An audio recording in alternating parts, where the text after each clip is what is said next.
ಮಾತಾಡುವ ಮಂದಾರವೇ ಕಂಗೊಳಿಸಬೇಡ ಹೇಳದೆ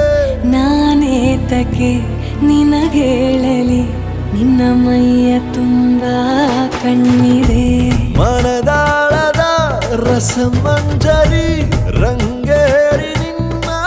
ಕಾದಿದೆ ಬಿಸು ಮಾತಿನ ಪಂದ್ಯಾವಳಿ ಆಕಾಶವಾಣಿಯಾಗಿದೆ ಸಂಜೆಯ ಕೆನ್ನೆಯ ಮೇಲೆ ಬಂದು ನಾಟಿದೆ ನಾಚಿಕೆ ಮುಳ್ಳು ಮನದ ಮಗು ಹಠ ಮಾಡಿದೆ ಮಾಡುವ